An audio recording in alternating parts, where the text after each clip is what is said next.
शहर का नाम था देवपुर। दिन में यह शहर जितना चमकदार लगता था, रात में उतना ही रहस्यमय हो जाता था। चौड़ी सड़कें, शीशे की इमारतें और हर तरफ दौड़ती गाड़ियां। लेकिन देवपुर की एक पहचान ऐसी थी जिसे लोग दिन में भूलने की कोशिश करते और रात में डर कर याद करते थे। वह पहचान थी बंसल हवेली। बंसल हवेली शहर के सबसे पुराने बाजार लोहे वाला चौक के ठीक बीचों बीच खड़ी थी। चारों ओर दुकानें थीं, कपड़े, जूते, मोबाइल, सोना। लेकिन उस हवेली के सामने आते ही हर दुकानदार की आवाज धीमी हो जाती थी। हवेली बाहर से किसी गोदाम जैसी लगती थी, न कोई रंग न सजावट, बस मोटी दीवारें और एक भारी लोहे का दरवाजा। लोग कहते थे इस हवेली के अंदर एक ऐसी तिजोरी है जो पिछले 5 साल से नहीं खुली, और यह कोई आम तिजोरी नहीं थी। हवेली के मालिक थे रतन बंसल, शहर के सबसे अमीर व्यापारियों में से एक। सफेद बाल, महंगी सूट और चेहरे पर हमेशा अधीरता। पैसा उनके पास बहुत था, लेकिन धैर्य नहीं। उस तिजोरी के अंदर क्या था, यह बात पूरे शहर में अफवाह बन चुकी थी।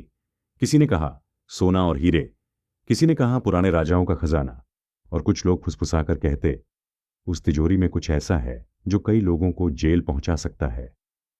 लेकिन सच्चाई कोई नहीं जानता था, क्योंकि तिजोरी खुलती ही नहीं थी। पिछले 5 सालों में बंसल ने क्या क्या नहीं किया। देश के नामी लाख एक्सपर्ट, विदेशी मशीनें, डिजिटल स्कैनर, लेजर कटिंग, इंजीनियरों की पूरी टीम। लेकिन हर बार नतीजा एक ही, असफलता। तिजोरी जैसे इंसान की जिद हो, छेड़ो तो चुप, ज्यादा जोर लगाओ तो और सख्त। आज फिर वही दिन था। बंसल हवेली के बड़े हाल में भीड़ जमा थी। मीडिया, पुलिस, वकील, बिजनेस पार्टनर। बीचों बीच खड़ी थी वह तिजोरी, काले रंग की, बिना किसी साफ ताले के। रतन बंसल ने गुस्से में कहा, 5 साल हो गए, अगर आज भी यह तिजोरी नहीं खुली तो मैं इसे तोड़ डालूंगा। एक इंजीनियर ने डरते हुए कहा, सर, अगर जबरदस्ती की तो अंदर सब नष्ट हो सकता है। बंसल ने दहाड़ते हुए कहा, तो सुन लो सब लोग, जो भी इस तिजोरी को खोल देगा उसे 10 करोड़ रुपए इनाम मिलेगा। पूरा हाल सन्न रह गया। तभी पीछे से एक धीमी आवाज आई, अगर आप चाहे तो मैं कोशिश कर सकता हूं। सबने पलटकर देखा। दरवाजे के पास खड़ा था एक लड़का, उम्र मुश्किल से 15 से 16 साल। कपड़े पुराने, चेहरा दुबला, पैरों में घिसी हुई चप्पल। किसी ने हंसते हुए कहा, यह कौन है? गार्ड आगे बढ़े, लेकिन बंसल ने हाथ उठाकर रोक दिया। नाम मानव। और तू क्या करता है? मानव ने शांत स्वर में कहा, मैं ताले समझता हूं। हाल में ठहाके गूंज गए। मानव देवपुर की झुग्गी बस्ती में रहता था। उसके पिता मनोहर कबाड़ी थे। टूटे ताले, जंग लगे संदूक, पुरानी पेटियां, यही मानव की पाठशाला थी।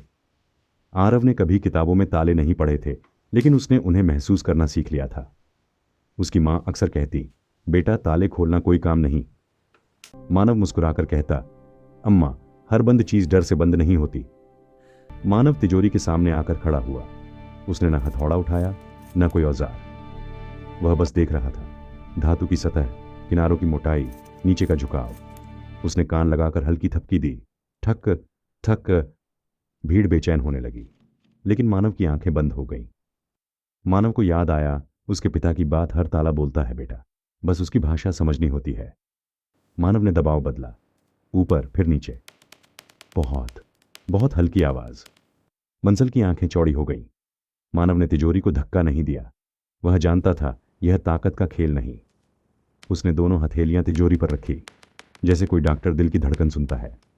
अब मीडिया कैमरे ऑन हो चुके थे। अचानक तिजोरी के अंदर कुछ सरका, धड़।